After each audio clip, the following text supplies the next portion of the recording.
नमस्कार दोस्तों, जैसा कि आप सभी को मालूम है, गार्डनिंग हम सभी का पैशन है और अपने गार्डन के छोटे से छोटे पौधे से लेकर के बड़े पौधे तक सबका हिसाब किताब हम सभी रखते हैं और हम ये चाहते हैं कि हमारे सभी पौधे एकदम स्वस्थ रहें।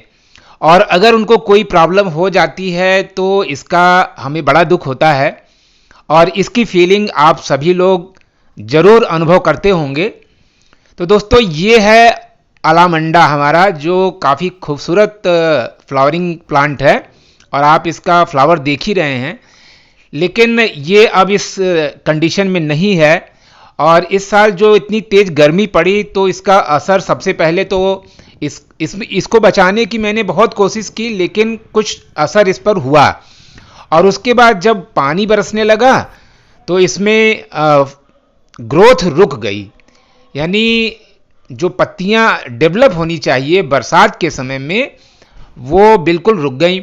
तो मुझे लगा कि इसमें कुछ प्रॉब्लम है, तो इसको मैं एक बड़े कंटेनर में मैंने लगाया था। तो उसमें से निकाल करके जब मैंने देखा तो मैंने पाया कि पूरा अंदर से जो है काफ़ी ज़्यादा नमी है इसमें, यानी कि इसका जो ड्रेनेज सिस्टम है वो ख़राब हो गया था, पानी इसमें से निकल नहीं पा रहा था।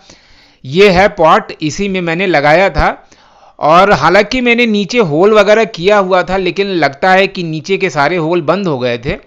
तो मिट्टी काफ़ी नम है, तो इसकी वजह से पौधे में विपरीत असर हो रहा था, यानी थोड़ा ये फंगल अफेक्टेड हो गया था, यानी उसमें फंगस की प्रॉब्लम जरूर लग गई थी। क्योंकि मैं ये देख रहा हूँ कि मिट्टी काफ़ी ज़्यादा नम है, इतनी ज़्यादा मिट्टी नम नहीं होनी चाहिए, यानी बिल्कुल जड़ों से चिपकी हुई है। तो इसी कारण से इसमें फंगल अटैक की जो है समस्या आ गई थी। तो अब जो है मैं इसका ट्रीटमेंट करूँगा। तो दोस्तों, सारा प्रोसेस आप अच्छी तरह से देखें। ये वीडियो थोड़ा सा बड़ा है, तो आपसे ये रिक्वेस्ट है कि आप बिना स्किप किए देखें, ताकि इसमें जो प्रोसेस मैंने फॉलो किया है उसका फ़ायदा आप भी उठा सकें। तो इस तरह से अगर आप भी करते हैं तो आपके पौधे भी डेड होने से बच जाएंगे।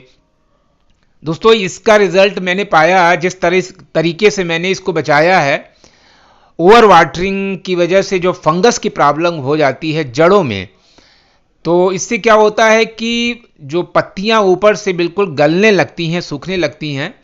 आप कितना भी इसकी देखभाल करिए, कितना भी खाद पानी दीजिए, लेकिन बिल्कुल ये देखिए पूरी पत्तियां बिल्कुल धीरे धीरे लटकती जा रही हैं। तो अब इसको बचाना है, तो आप इसका पूरा प्रोसेस देखिए कि किस तरह से मैंने एक्सपेरिमेंट ही किया था कि इसको मैं कैसे बचाऊं। तो मुझे लगा कि जो रास्ता मैंने अपनाया वो बहुत सही रास्ता था और मेरा ये अलामंडा का पौधा किस तरह से बचा, कैसे मैंने इसको बचाया, और बड़े ही धैर्यपूर्वक, थोड़ा सा इसमें टाइम लग गया दोस्तों। मुझे लग रहा था कि ये नहीं बच पाएगा, यानी जिस तरह से ट्रीटमेंट मैंने किया था। तो सबसे पहले मैंने क्या किया कि इसकी जो है इसको छोटा कर दिया, यानी ऊपर से इसकी जो डालियां हैं उसको थोड़ा कट कर दिया। और कट करके यानी छोटा जब ये हो जाएगा ना, क्या होता है कि जब पौधे छोटे साइज का आप रखते हैं तो जो भी आप उनमें जो भी कुछ आप डालते हैं तो वो अच्छी तरह से वो पौधा एक्सेप्ट करता है। काफ़ी बड़ा पौधा होने से थोड़ा प्रॉब्लम होती है, तो जब भी आप उसको कोई भी ट्रीटमेंट करें तो उसको छोटा कर दें। तो दोस्तों, ये देखिए, एक्सपेरिमेंट के तौर पर मैंने डिटॉल ले लिया है और डिटॉल को पानी में डालूंगा, थोड़ा सा डिटॉल, ज़्यादा नहीं। इस बात का ध्यान रखना चाहिए कि डिटॉल को बहुत ज़्यादा न डालें आप। तो ये देखिए, थोड़ा सा डिटॉल मैंने लिया है और एक बकेट में पानी डाल करके और इस डिटॉल को मैं उसमें डाल दूंगा। तो ये है डिटॉल। ये मैं पहली बार कर रहा हूँ, हालांकि कई पौधों को मैंने फंगल डिसीज से बचाया है, लेकिन दूसरी तरीके से। किसी में मैंने बोरेक्स का इस्तेमाल किया है, आप शायद उस वीडियो को आप देखे हों, लेकिन इसमें मैंने बोरेक्स का इस्तेमाल न करके डिटॉल का इस्तेमाल किया है। तो आप पूरा प्रोसेस देखें कि क्या ये डिटॉल इस पौधे को बचा पाएगा, इसकी जो फंगल रूट्स हैं, यानी जिसमें फंगस की प्रॉब्लम लग गई है, तो क्या वो फंगस की प्रॉब्लम दूर होगी?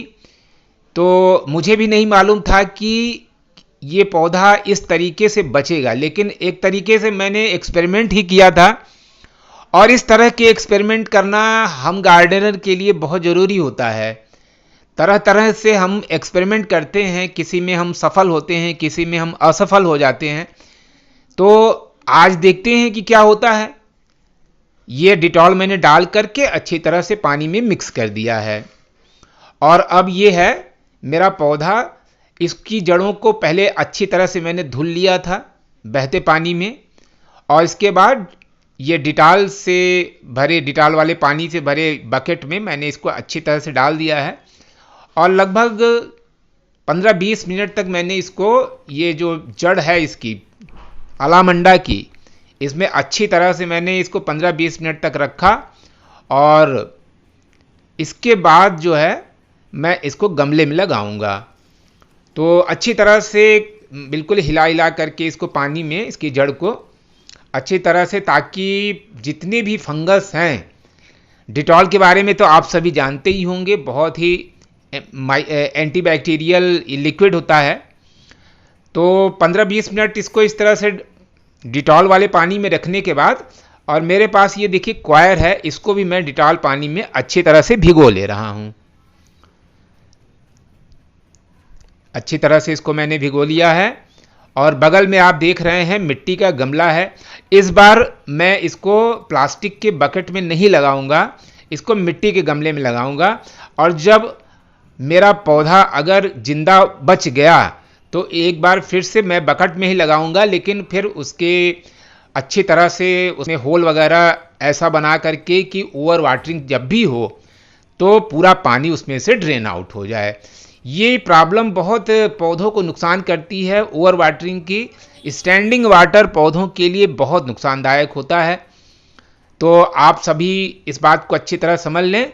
अब दोस्तों ये देखिए, ये क्वायर के बीच में मैं इस जड़ को रखूँगा, और उसके बाद जो है, जो मिट्टी मैंने तैयार किया है उसमें 50% गार्डन सॉइल है, और लगभग 30% के आसपास मैंने पुराना गोबर रखा है, और बाकी थोड़ा 1 मुट्ठी नीम की खली भी मैंने उसमें मिक्स कर दिया है।